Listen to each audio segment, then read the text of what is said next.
Ev the Alien, welcome back. This is week 24 through 26 of the $2 Beginner Poker Challenge. We're turning $2 into $2,000, playing poker without making an initial deposit. It's been over 3 months since the last video, and some of you have been asking, what's going on, Evan? Are you still doing the challenge? Are you still playing poker? And actually, I have not been playing much poker lately. That's the reason I haven't been doing any updates with these videos.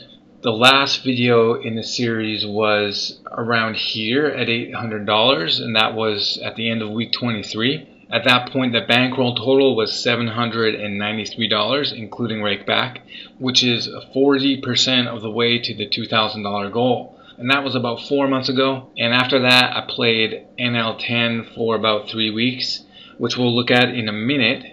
And for those 3 weeks, I really wanted to hit that 50% mark toward the $2,000 goal. So that's $1,000. So let's check out a few hands here, and then we'll see if we ended up hitting that $1,000 mark. Here we get Big Slick in the cutoff, and Under the Gun opens for 35 cents. Folds around to us.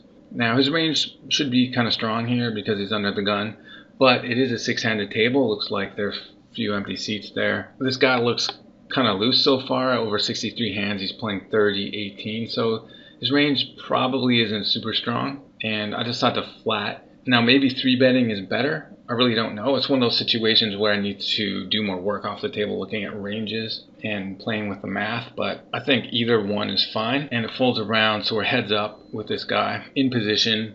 We get top pair, top kicker on the flop, and he bets out. So we're probably ahead here. You know, there's not much we're behind. We're behind pocket aces and ace-9 and pocket kings. So there's not many combos that we're behind. And, you know, this could just be a standard C-bet with air, or, you know, ace-queen, or like a pocket pair or something like that.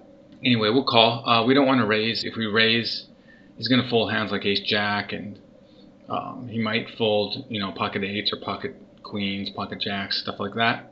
So we don't want to scare him off, and there's no draws. The board's really dry. We're not scared of overcards because we have the only overcard. So there's no reason to raise. We'll just call, slow play it a bit. Turn doesn't change anything. It's a 4. He checks. So here, you could bet out, but I think we're probably ahead. And if he's got a hand like pocket eights, pocket sevens, pocket tens, pocket jacks, pocket queens, we're probably not going to get 2 streets of value from those hands. And if we're only going to get 1 more street of value, the turn or the river, I think the river is better. Because the turn, if we bet on the turn, he's going to think, okay, if I call this turn bet, then what am I going to do on the river? And I might need to fold the river, so I'll just fold the turn. So he checks, and we check too. And the river is a 2, shouldn't really change anything, and he bets out. Now, should we just flat, or should we raise it? If we raise it, what kind of hands do you think are going to call? I think he's pretty likely to fold any hands that we beat. Except, you know, like king, queen, or king, jack, if we decided to check that on the turn. But we definitely will get called by hands that beat us, like a full house or trips, pocket aces. So we'll just flat.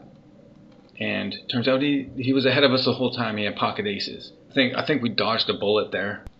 Here we are under the gun with big chick, ace queen, and we open up 40 cents. Now, some of you asked why I opened 4x under the gun, and the reason is because, you know, it thins the field. We're less likely to get a bunch of callers behind us if we open up bigger. And since we're under the gun, it kind of sucks when you have a bunch of people calling after you. So it's a lot better if you get called by 1 person than if you get called by 3. But unfortunately here we get called by 3, and we're playing this hand out of position to 3 other players.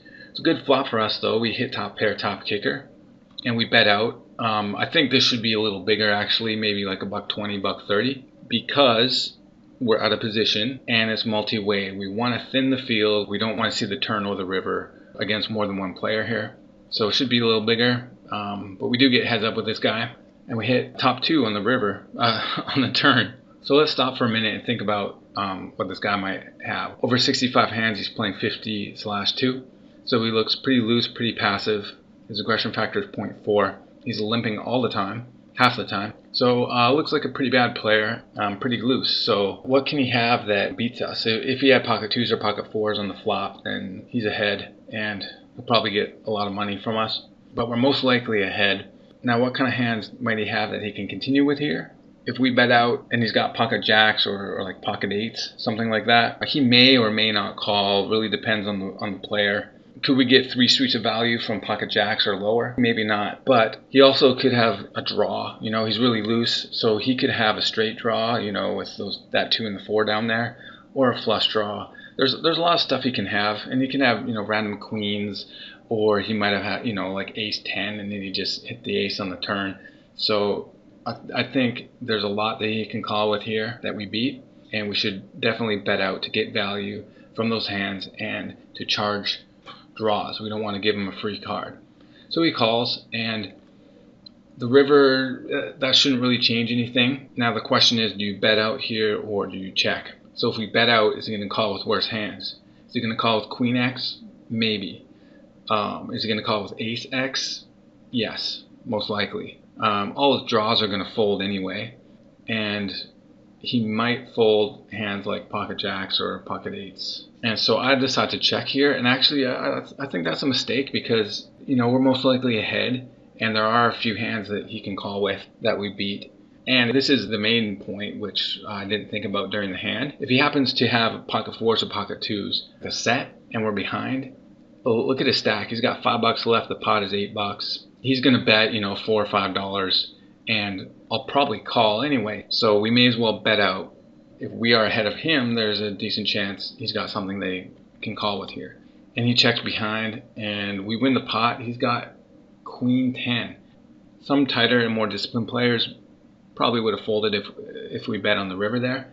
But this guy looks pretty loose, and he doesn't look that disciplined. And I think we probably could have got, you know, $3 or $4 more, maybe even the rest of his stack on that river there. And sometimes we'd be behind pocket 2s or pocket 4s. But I think overall, yeah, definitely should bet that river. These past 3 weeks, we're up just about $230, which means the bankroll total is at $1,100, baby. That's including rakeback, and that means that we're 55% of our way to the $2,000 goal. So finally, we clear that 50% mark. We're over $1,000. The win rate was 11.3 big blinds per 100 hands, but the expected win rate was around 9.4 big blinds per 100 hands, which is still pretty decent. Here's the graph for the past 3 weeks. Pretty steady climb up till about halfway, and then it goes horizontal and kind of falls down a bit. It doesn't look that bad, but we actually lost about $100 in that downswing. And I was getting really discouraged by the dumb mistakes I was making. I just wasn't really willing to accept the reality that the good hands don't always win. You know, and that's a reality of poker, and you need to accept it. And I just was having a hard time with that. And just taking a quick look at the overall graph here. As you can see, it's right around $1,000. And now we'll look at the overall stats. And just for clarity, here it says the net one is just under $1,000. But that's not including rakeback. Including rakeback, it's about $100 more, like I said before, $1,100 total. So you might be wondering if I'm going to keep playing poker, if I'm going to make more videos.